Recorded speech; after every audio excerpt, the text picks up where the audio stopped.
കോഴിക്കോട് ജില്ലാ പഞ്ചായത്തിലേക്ക് SFIയുടെ 2 തീപ്പൊരി നേതാക്കളാണ് ഇത്തവണ മത്സരിക്കുന്നത്. താജു, അതോടൊപ്പം തന്നെ സെയ്ദ് മുഹമ്മദ് സാദിഖ്. ഈ രണ്ടുപേരെയും നമ്മൾ സോഷ്യൽ മീഡിയയിലൊക്കെ കാണാറുണ്ട്. SFIയുടെ സമരമുഖത്ത് കാണാറുണ്ട്. ഒരാൾ SFIയുടെ കേന്ദ്ര കമ്മിറ്റി അംഗമാണ്, മറ്റേ SFIയുടെ സംസ്ഥാന ജോയിൻറ്റ് സെക്രട്ടറിയാണ്. അപ്പോൾ രണ്ടുപേർക്കും ആദ്യം തന്നെ വിജയാശംസകൾ നേരുകയാണ്. എങ്ങനെയാണ് ഈ പാർട്ടി ഇത്തരമൊരു വലിയൊരു ഉത്തരവാദിത്തം ഏൽപ്പിച്ചിരിക്കുകയാണ്?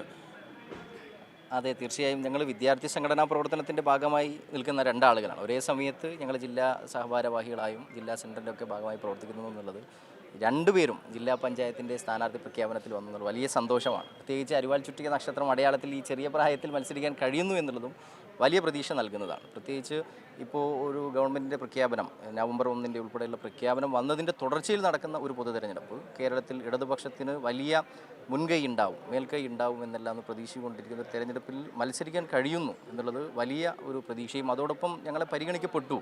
ഞങ്ങൾ വിദ്യാർത്ഥി സംഘടനാ പ്രവർത്തനത്തിൻ്റെ ഭാഗമായി പ്രവർത്തിക്കുന്നതിനിടയിൽ ഞങ്ങളെ പരിഗണിക്കപ്പെട്ടു. ഞങ്ങൾ അതിന് നിലയിൽ വളർന്നു വന്നത് വിദ്യാർത്ഥി സംഘടനാ പ്രവർത്തനത്തിലൂടെയാണ്. വിദ്യാർത്ഥി സംഘടനാ പ്രവർത്തനം ഞങ്ങൾക്ക് നൽകിയ അനുഭവങ്ങൾ, ഊർജ്ജം അതുതന്നെയാണ് ഞങ്ങളുടെ പരിഗണിക്കപ്പെടാനുള്ള പ്രത്യേകിച്ചുള്ള ഒരു കാരണമായി ഞങ്ങൾ കാണുന്നത്. സാദിഖ് എങ്ങനെ പൊതു തെരഞ്ഞെടുപ്പ് രംഗത്ത് ആദ്യമായിട്ടാണോ അല്ല നേരത്തെ മത്സരിച്ചിട്ടുണ്ടോ? പൊതു തെരഞ്ഞെടുപ്പ് രംഗത്ത് ആദ്യമാണ്. സ്കൂൾ തെരഞ്ഞെടുപ്പിനെയും ക്യാമ്പസ് തെരഞ്ഞെടുപ്പുകളെയും പൊതുവായി കണക്കാക്കിയാൽ ആദ്യത്തെ അനുഭവമല്ല. അതായത് ഒരു ത്രിതല പഞ്ചായത്ത് അടിസ്ഥാനത്തിൽ വരുന്ന തെരഞ്ഞെടുപ്പിലും എല്ലാം ആദ്യത്തെ ഒരു അനുഭവമാണ്. അത് പാർട്ടി ഏൽപ്പിച്ച ഏറ്റവും ഉത്തരവാദിത്തമുള്ളൊരു ചുമതലയായി കാണുന്നു.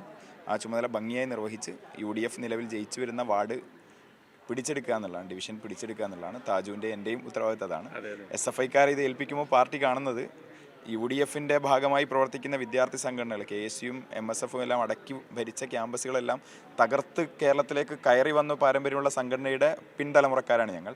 അപ്പോൾ ആ ഒരു പാരമ്പര്യം ഉയർത്തിപ്പിടിച്ചുകൊണ്ട് UDFിൻ്റെ കോട്ടകൾ അളക്കാൻ SFI നേതാക്കൾക്ക് പറ്റുമെന്നുള്ള അനുഭവം സമീപകാലത്ത് തന്നെ തെളിയിച്ചാണ്. ആ ഒരു ഉത്തരവാദിത്തം ഞങ്ങളിൽ പാർട്ടി പ്രതീക്ഷാപൂർവ്വം ഏൽപ്പിക്കുകയാണ്. അത് ഞങ്ങൾ ആത്മവിശ്വാസത്തോടുകൂടി ആ ചുമതല ഏറ്റെടുക്കും. നാദാപുരത്തും താമരശ്ശേരിയും ഇത്തവണ ഇടതുപക്ഷം അരിവാൾ ചുറ്റിക നക്ഷത്രത്തിൽ SFIക്കാരിലൂടെ തിരിച്ചു പിടിക്കുന്ന കാഴ്ച കാണുമെന്നുള്ളതാണ് ഞങ്ങളുടെ പ്രതീക്ഷ. അത് താമരശ്ശേരിയിലൊരു നാദാപുരത്തൊരു പ്രതീക്ഷ എങ്ങനെയാണ്?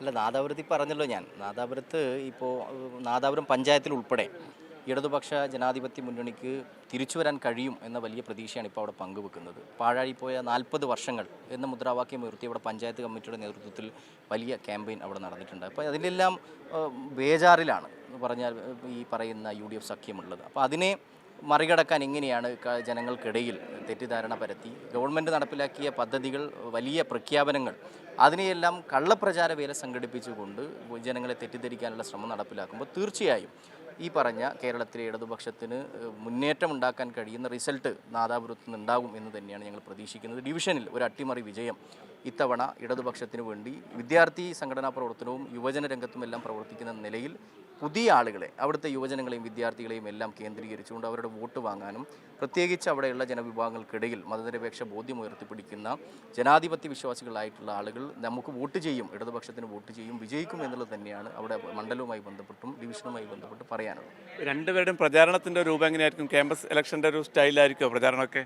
ജെൻസി ക്യാമ്പയിനുകളായിരിക്കും ഞങ്ങൾ ഏറ്റെടുക്കുക. കാരണം പുതിയ തലമുറയിൽ വിദ്യാർത്ഥികൾക്ക് ആകൃഷ്ടമായ അനേകം ക്യാമ്പയിൻ രീതികളുണ്ട്, റീലുകൾ, ക്യാമ്പയിനുകളെല്ലാം. ആ ജെൻസിയുടെ പ്രതിനിധികളാണല്ലോ ഞങ്ങൾ. അപ്പം ആ ജെൻസി ക്യാമ്പയിൻ ഈ തെരഞ്ഞെടുപ്പിൽ ഉടനീളം ഞങ്ങൾ എന്ന് പറഞ്ഞ് ന്യൂജൻ പ്രചാരണങ്ങൾ മാത്രമായിരിക്കില്ല, തനത് ക്യാമ്പയിനുകൾ, ചുവരെഴുത്തുകൾ, ബോർഡുകൾ, പര്യടനങ്ങൾ, കുടുംബയോഗങ്ങൾ, സ്ക്വാഡ് പ്രവർത്തനങ്ങളെല്ലാം പരമ്പരാഗത രീതിയിലുള്ള എല്ലാ തെരഞ്ഞെടുപ്പ് പ്രചാരണങ്ങളും ഉണ്ടാകും. അതോടൊപ്പം തന്നെ ആകർഷണീയമായ ജെൻസി ക്യാമ്പയിനുകളും കൂടെ ഞങ്ങളുടെ തെരഞ്ഞെടുപ്പിൻ്റെ ഭാഗമായി ഉണ്ടാകും. ആ പുതുമ ഈ 2 ഡിവിഷനിൽ, ഈ ഡിവിഷനുകളിൽ മാത്രമല്ല എല്ലാ ഡിവിഷനിലും ഉണ്ടാകും. പ്രത്യേകിച്ച് ഇവിടെ കാണും SFI. അതെ, അതുപോലെ തന്നെയല്ല പുതിയ പ്രചരണം, പുതിയ കാലഘട്ടത്തിനനുസരിച്ചുള്ള നൂതനമായ സാങ്കേതിക വിദ്യ ഉപയോഗപ്പെടുത്തുകയും അതോടൊപ്പം പ്രത്യേകിച്ച് ഇടതുപക്ഷ ജനാധിപത്യ മുന്നണിയുടെ ഒരു തെരഞ്ഞെടുപ്പ് പ്രവർത്തനം താഴെ തട്ടിലുള്ള ജനങ്ങളെ വരെ രംഗത്തിറക്കി അവരുടെ വീടുകളിൽ ഇതിൻ്റെ പ്രവർത്തനത്തിൻ്റെ ഭാഗമാക്കാതെ ഈ പോസ്റ്റർ ഒട്ടിക്കാനും ചുവരെഴുതാനും അതിൻ്റെ മറ്റ് പ്രചരണ പ്രവർത്തനത്തിലെല്ലാം ഭാഗമാവുന്ന കാഴ്ചയാണ്. നമ്മളൊക്കെ അതിൻ്റെ നേരത്തെ 5 വർഷം മുൻപ് നടന്ന തെരഞ്ഞെടുപ്പിൽ ഈ വാർഡ് തലത്തിൽ വർക്ക് ചെയ്തതിന് അനുഭവം നമുക്കുണ്ട്.